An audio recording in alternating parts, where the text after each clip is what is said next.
وعد ما سنتها أهمها أدان سووا الجودكاسيو وهذا تريح واحد لو قبت شركي خاتمه لو جسي حقيقة خاتمه يفكر ك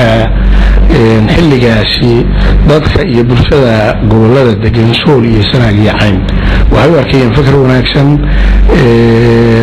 مدينة يدك يوم مدى ميل ضد كنتي سبضا بقولك للسيدات وح ميل باللو وذا السعودي وح نوران حران وح هذا النصيب درو بلارن وآذهم بعد هذا waxa hoggaanka qabtay dad aan u qalmin inay hoggaamiyaan masiirka ummadaas iyo dadkaas waxa isqabad dhexdooda ka dhacay isimadii maamulkii waxay halka ka bilowday fashil baa halka ka dhacay arrimahaas ahaa خاتمه يومام الكي هوري عبد الرحمن فروري وهجامي لولان سياسة ولا نحدي ضدك هلكا كنت تجن ومركي ورانا ضد حوالي نغطي ونغن تدخل مناكسنها سياسة أسوحي كيفتي كالفوغان شو ومدى دجان كتريح يعني دمشق دعضي ضد رنبا كلنتي هذا يرتادان شوي دينه وعلى روح جرتاس كلنتين جواب صح كبحين كرتا ما شفتو انت مجاهد وحن وني دلاله iyo in balays afkarad siiyo dadka deegaanka ee siyaasadda khaldan ee ka socotay dhinaca khaatumo iyo dhinaca buuna labada dhinacba aan leeyahay waxa ka galeen deegaanadaas dambi kumana kala duwana waqtigan xaadirka kuwii maamulayay khaatumo iyo kuwii mas'uuliyiinta ka ahaa xilliga Puntland wax ay u kala duwan yihiin dadkaas ma ay jiraan waayo dadkaas dhibkii gaadhay baa hadeer waxaan rabnaa inaanu dhayno la isaga yimaado la sameeyo wada hadal la sameeyo laga wada hadlo xukuntuna waxa weeye dantu waxay u taalaa dadka tareex degan ku degan meesha ku kala tagi maayaan qiyaamahu dhaca mooyaane wax kala kaxayn karaya iyo meel kala aadayaan ma jirto iyaga danta runtii ka dhaxaysa wixii hore oo dhacay inaan wax dambe lagu darinin in laga isaga yimaado oo wax qaradka iyo dadka aqliga u saaxiibka iyo inta wax fahmaysa ay ka qayb qaataan sidii sulx iyo wanaag looga sameyn lahaa degmada Tareex wata dadaalka nabadeed ee dadka deegaanka iyo maamulka halka ka jiraba ma mid Puntland ay wada mise waa mid dadka deegaanka u dhashay ama qurbajoog ka noqdaan ay wadaan ba kan kala qaadno wax maamula oo hadda Tareex ka jira oo khaatumo leedahay ama cid kale leedahay haba yaraatee ma jiro خاتمة وين أركني ماشي أي مريسي إرجوبا عن اللي سكوت هدارية ومدة أوقل منا معها هنتينا وحيابي هلكا كدعي أما تريح أما صاحدير أدبان وحماي وحنا ليه وحا سببي أريمان سينا دعان dadkii mas'uulka u qabtay gobolada Sool iyo Sanaag iyo Cayn ama siyaasiyiinta ka ama madaxweynayaasha ka noqday maamulkii Khaatumo ee awoodi kari waayay inay dhisaan ciidan iyo nidaam ilaaliya waxa ay dhisayeen marka Tareex wax maamul hadda ka jira ma jiro oo dhinacaasa waxaan aaminsanahay tan kale dadka وضع عدد ذلك وضع وضعت أول شيء تلاح وي ما عيد كلام معها والديان كتلاح أنا أريد كسر شيء الديان كتلاح أنا دي سياسي هذا الدولة ده وجود شراء المملكة بولان أقول يهنو وضياره عقل كجودي النور أحمد هذا تلاح توجع ونرى فكر إياه أركتبه نيجي صرنتي نيجي فكر دونا ويدي هراء ولنا خاتمه وشقيني أما بين عقاتهم وأها وأركتبه أحد لكن وحلا فائدي أنا هاي أنت يحدث كل إنسان فكر كاسي ما أنا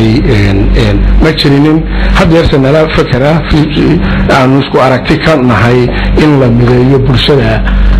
تلاح نبدو ذا الراديو يجوا جود يسيري أفكارات كودي هورية اللي دي هورية وغش قين لهاي وحلا يقطو مركا ما عملوا هذا تلاح كتشرا وخاطوا عليه ضاي هوايرات مترو وحجر السياسيين بنتلان كجرا أو حلال كهية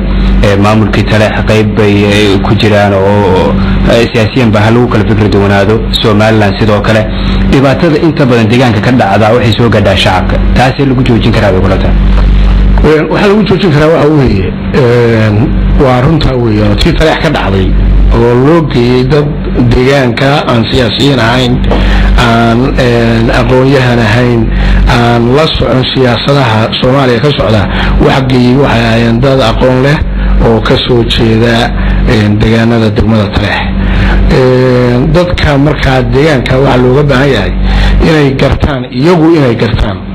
قف كوذا دنتو ذا يونا جوذا يكا يسوي دن جارة يدن شخصية له ما أنتو ذا كشقينية يجا والو جبهة غير ترح إني فهمان إن وهبل دنتينا موضع ما هبل دنتينا موضع وتجد وسياسي يعني ليه يعني ما حيتها واحد شلا سياسيين ولا تيتاه وأهاكوي يجو دبت كجيستي وجبلارن تريح جيستي يجو مامل كو جبنايا وها شلا كو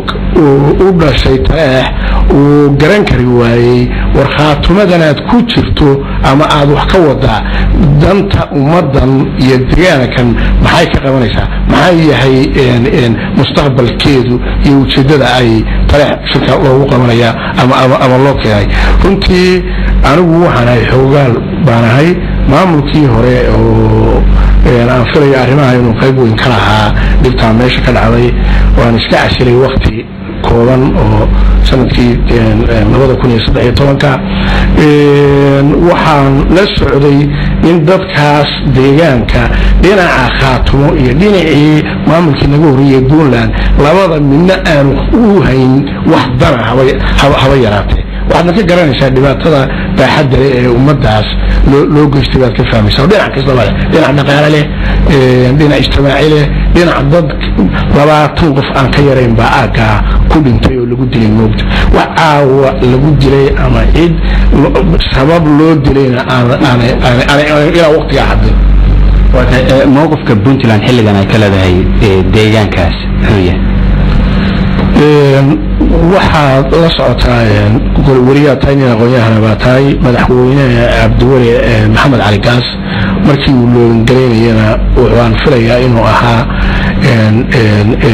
ninka qura ee musharaxiintii runtii aad uga hadlay dhibkii ka dhacday Tareex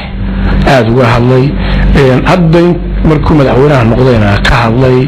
diyaar u ah inuu dadka reer Tareex deegaanka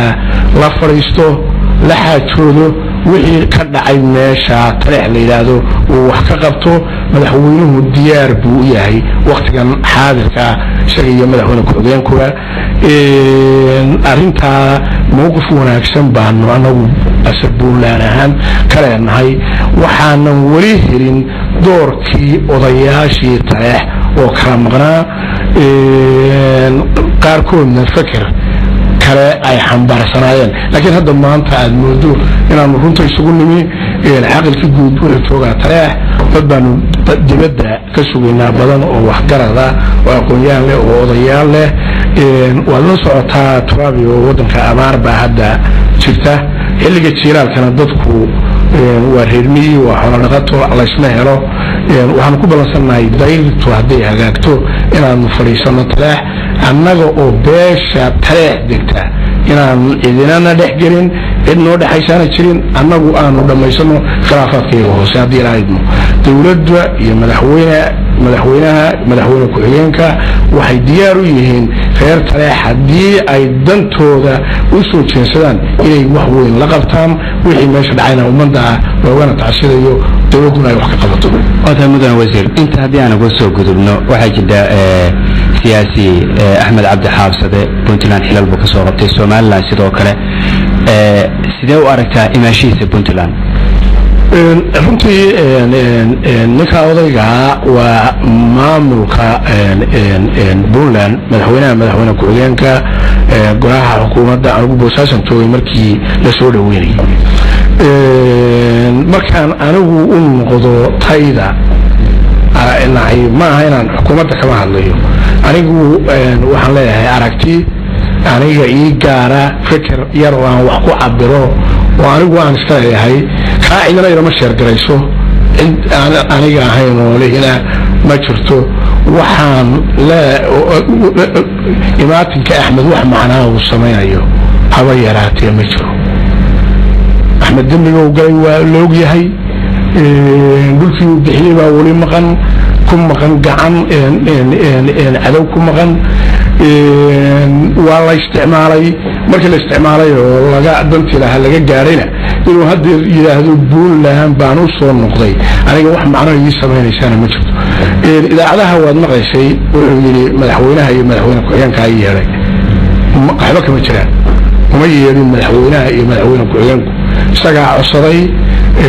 in madaxweynaha iyo madaxweyne ku-xigeenka iyo ka codsaday inuu yimaado Puntland codsiga ka yimi ma yahay cid codsatay Axmed inuu ku soo biiro Puntland mar saddexaad ku soo noqdo ma aanay jirin marka anigu fikradiyan waan ka soo horjeedaa waana diidanahay imaatinka Axmed wuxuu soo kordhinayaana iyo wuxuu keenayaana ma jiro hadda waxaan arkaya websaydyada ku arkay khaatumo oo erigo ku samaysay nimanka khaatumo la baxay oo golo wasiir xukuumadeed ku sameeyay inta badan dadka ka dhex muuqanay waa kuwii keenay Somaliland la saxood keenay marka aad baan wax nahay qof shalayna xagga u ordayay maantana xagga u soo ordaya maalintu danta Puntland ka waayaan xagga u ordaya maalintu xagga danka waayaan xagga u soo ordaya inuu bulshada reer Puntland iyo bulshada gobolada Sool iyo Sanaag iyo Cayn uu wax macnaa ku leeyahay ama wax ku door uu soo kordhin karo aniga ima muuqdo waxaa jira oo kale in garaad Salebaan garaad Maxamed oo Puntland uu yimi kana mid ahaa garaadadii wax ka dhisay maamulka Khaatumo imaatinkiisa Puntland iyo siyaasadda guud beelaha deegaanka dega bal aragtida aad ka qabto noo faahfaahin bismillahir rahmaanir rahiim waxaan rabaa garaad Salebaan garaad Maxamuud waa garaadka guud ee beesha Maxamuud garaad way jiraan garaado kale laakiin waa garaado isaga hoos taga isaga garaadka guud ee beesha Maxamuud garaad waa garaad Salebaan garaad Maxamuud wey garaadka markii uu Taleex tagay hore Khaatumo la waday garaadka waan la soconayo afkaarta umar walba taagnaa waxay ahayd war Puntland hal la wada hadlo Puntland baynu dhisnay gobolada Sool iyo Sanaag iyo Cayn baa dhidibada u aasay jiritaanka Puntland aynu meel cad oo la og yahay aan ku kala baxno laakiin inaynu inagu wax iska qarqoorano ha laga daayo waa lagu xumeeyay arrinta garaadka waxaa lagaga dhigay in uu shirka fariisto isagoo u arkayay yaan beri adiga dhulbahanta ku eersanin ama beelaha Sool iyo Sanaag ay degaa aan ku eersanin baa garaadku ogolaaday mar walba mowqifka uu taagnaa wuxuu ahaa garaad beelaha degan Puntland oo dhan isimu ah dhammaan dadka reer Puntland oo dhanna garaad u ah in wada hadal iyo wanaag wax lagu dhameeyo markii dambe oo ay shiranku ku dhacay Khaatumo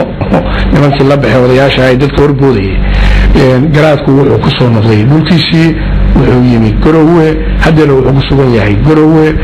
waxa weeyaan waa garaad Puntland waa garaad gobolada Sool iyo Sanaag iyo Cayn waa nin mar walbaba u taagan kana taliya in ummaddu is haysato oo aan dadku kala tagin wixii markaa la isku hayana in wada fadhi iyo gobol lagu dhameeyo waxaan ka xumahay oo jiray qolyo metelin dadka oo aan inay aaga tareex maalin meel ay saareen oo magaalada dab iyo waxa ku qabteen oo ay yiraahdeen garaadkii baan maxay taanu kala noqonay garaadnimada waxa weeye waa kuwa dad iska hadlay bay ahaayeen oo aan xigmad badan iyo aqoon iyo midna aan jirin guruubiyana isticmaalayo dad la isticmaalayay bay ahaayeen garaadka waqtigu baxay wana garaadkii guud ee beerahaas isagana hadda garaada kuwa kale ee meelaha ama wax ku qorqoraya ama erayada xunxun ee liita isticmaalaya ee waliba siyaasiyiinta waa la yaqaanaa waana lagula xisaabtamaya waana la iska arkayaa garaadkuna ma geeyo in website xun oo liita iyo lagu soo qoro ma u geeyo kuwa qoraa aflagaadada isimadana waxaan leeyahay waa dadkii siyaasi yahayna waa dadkii burburka siyaasadda soo galay oo indhaha kala qaaday hadduu yahay kuwa kale isimada wax ka sheegaana waa kuwa burburkii ku garaadsaday aan dhaqanka iyo dhaqanka Soomaaliyeed waxba ka aqoon gabadhii talada guud ee aad soo jeedinayso dadka deegaanka Sool iyo Sanaag iyo Cayn maxay tahay gobolada Sool iyo Sanaag iyo Cayn waxaan filayaa waa markii ugu horeysay oo aan ka hadlo arrimaha Sool iyo Sanaag iyo Cayn waxaan leeyahay maanta xaaladda goboladani ku sugan yihiin cid waliba way ogtahay waxay marayaan in la yiraahdo taleex kuma shari kartaan sax dheer kuma shari kartaan laba qof oo gobolada Sool iyo Sanaag u dhashay oo dadka ka soo jeedana ma wada hadli karaan meel lana kuma shari karayaan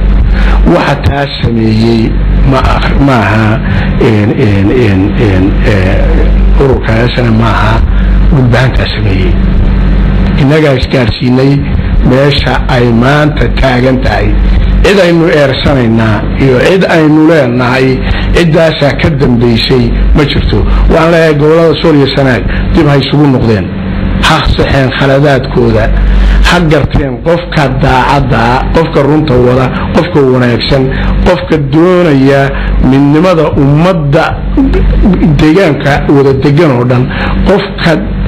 danta gaarka ah yaray wata qofka fogeynaya kuwa u baahan in la soo dhaweeyo qofka fogeynaya waxaan leeyahay gobolada Sool iyo Sanaag dadka wax garad ma ay waayin aqoonyahan ma ay waayin saraakiil ma ay waayin waxaan aaminsanahay jananada ugu sareeyay Soomaaliya aqoon iyo military marka la yiraahdo inay ka soo jeedeen gobolada Sool iyo Sanaag yahay aqoonyahanka kuwa ugu waaweyn beeraha وهي كل هذا حولها خاتمه وغيره كله هو أقول بدون بيعي لكن دعك ما يهين بالله وعلى هاي وإن أي